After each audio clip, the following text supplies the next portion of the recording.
infection. En ce qui concerne l'otite moyenne aiguë, les antibiotiques sont administrés pendant 7 jours. En cas d'écoulement, il faudra faire un lavage auriculaire 2 fois par jour. En cas d'infection chronique de l'oreille, il faudra sécher seulement l'oreille avec un tissu propre. Les enfants souffrant de mastoïdite doivent être hospitalisés immédiatement. En ce qui concerne les autres complications telles que l'encéphalite post-infectieuse, il n'y a pas vraiment un traitement curatif efficace. On a un traitement palliatif qui font appel aux antiépileptiques et des mesures de nursing.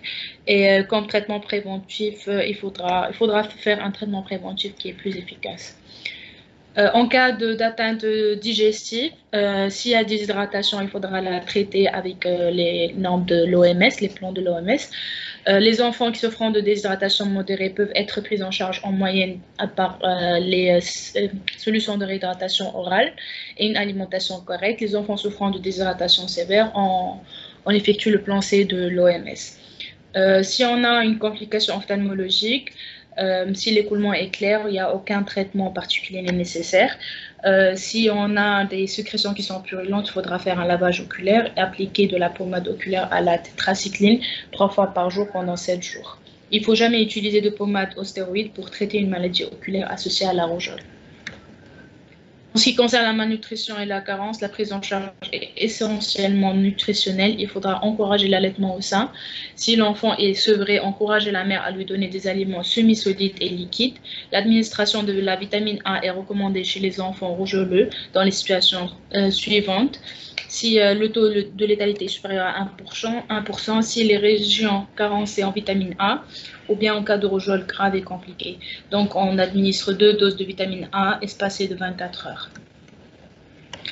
En ce qui concerne le chapitre de prévention, on a la prévention primaire qui consiste sur la vaccination anti-rougeoleuse. On distingue plusieurs types de vaccins contre la rougeole. On a le Rouvax, qui est un vaccin monovalent. On a le RRROR, qui sont des vaccins combinés. Le schéma vaccinal et le nombre de doses, c'est 2 doses à 9 et à 15 mois, selon le programme élargi de vaccination du Sénégal. Donc, ça, c'est le programme élargi de vaccination du Sénégal qui montre à 9 mois et à 15 mois la première et la deuxième dose du vaccin contre la rougeole. Donc, en ce qui concerne la prévention secondaire, en cas d'épidémie, des mesures générales doivent être privilégiées. Les mesures vaccinales, les évictions au niveau de l'école et l'identification des contacts qui sont à risque. Comme conclusion, donc on conclut avec le fait que la rougeole, c'est une maladie infectieuse qui est hautement contagieuse. C'est un véritable problème de santé publique qui peut entraîner des complications assez redoutables et évitables par la vaccination. Je vous remercie. Merci, Dr Inès, pour la présentation. Est-ce qu'il y a des interventions sur cette présentation, des questions, remarques ou suggestions? On va en prendre 3 au maximum pour qu'on ne perde pas assez de temps entre les présentations.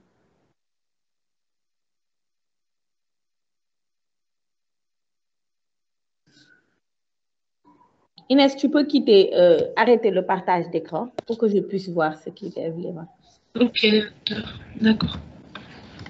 Je pense que Dr Mamine a levé la main.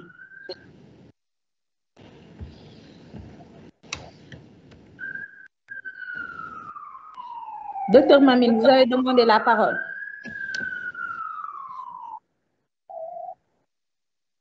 Oui, bonsoir.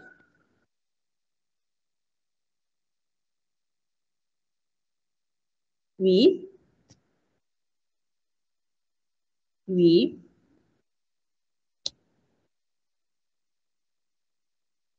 Et? Oui. L'intervalle de Posen. Oui, ça, je pense qu'ils l'ont dit. Pour l'intervalle de Posen, ils l'ont dit.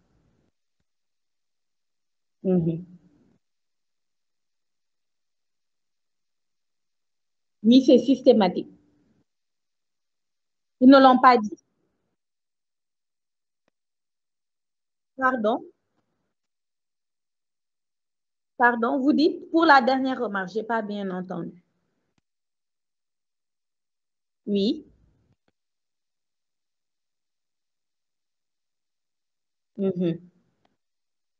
Vous n'avez pas compris ce qu'ils veulent dire par là. D'accord, donc ça, c'est une question, oui. C'est bon, d'accord, merci. Est-ce que vous avez des éléments de réponse, docteur Inès ou docteur Yacine, pour la question? Le reste, je pense que c'est des contributions. J'ai pas bien entendu la question. Oui, dans la présentation, lorsque vous parlez au niveau du traitement de la supplémentation en vitamine A, vous avez parlé d'une létalité de 1%. Et il n'a pas compris le pourquoi. La létalité de 1% dont vous avez parlé au niveau de la supplémentation en vitamine A.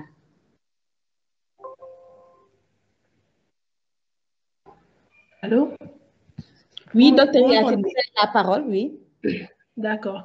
Merci, docteur Mamine, pour les interventions. Je pense que docteur Djeneba a répondu par rapport à l'intervalle de Posen, la conjonctivite aussi, on en a parlé. Par rapport au taux de la létalité, dans les documents que nous avons eu à utiliser, il nous parle effectivement que la vitamine A, elle se donne dans certaines situations. Nous, dans nos contrées, effectivement, il y a la carence dans les régions. Quand vous voyez, quand elle a présenté, elle a parlé des régions carencées en vitamine A. Donc, on le donne. Donc, ici, au Sénégal, c'est systématique. Mais dans le monde, il y a des critères de supplémentation en vitamine A. Donc, c'est pourquoi elle a parlé d'un taux dans une région où le taux de létalité est supérieur à 1%. Mais dans notre région, on les considère comme des régions carencées en vitamine A.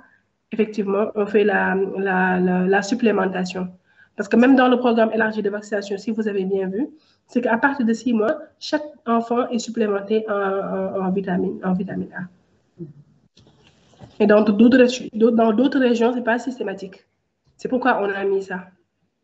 C'est ça. Effectivement, je pense, docteur Mamine, que vous a donné la réponse pour cette question-là. C'est bon ou bien vous avez d'autres préoccupations? Est-ce qu'il y a une dernière intervention? On va prendre une deuxième. Sinon, je vais essayer de faire rapidement les critiques par rapport à cette présentation.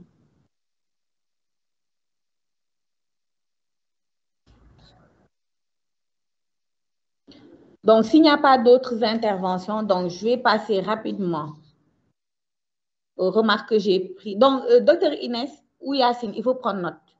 Parce qu'il y a certains éléments qui sont à compléter.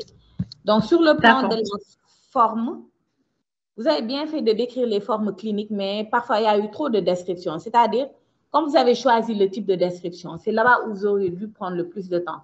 Donc, bien décrire le type de description, bien décrire l'énanthème et l'exanthème. Et les formes cliniques, vous donnez à peu près 2 ou 3 phrases, juste 2 ou 3 points dessus, ou 4 points. Comme par exemple, pour la rougeole congénitale, vous l'avez trop détaillé, alors que vous le voyez dans le cours sur les embryophotopathie infectieuses au cours de votre cursus. Donc, vous pouvez ne pas trop détailler ça, juste dire qu'il y a une rougeole congénitale, donner juste 3 ou 4 points pour les formes cliniques. Également, au niveau de la prise en charge aussi. Si vous voyez, ce n'est pas très équilibré au niveau du traitement. Vous avez trop détaillé la prise en charge des complications. Vous n'avez pas besoin. S'il y a des complications associées, vous dites juste que le traitement est fonction de la complication qui est là. Bon, s'il y a des complications qui sont très fréquentes, vous pouvez donner juste la CAT rapidement pour cette complication. Mais vous n'avez pas à détailler le traitement pour chaque complication parce que le cours porte sur la rougeole.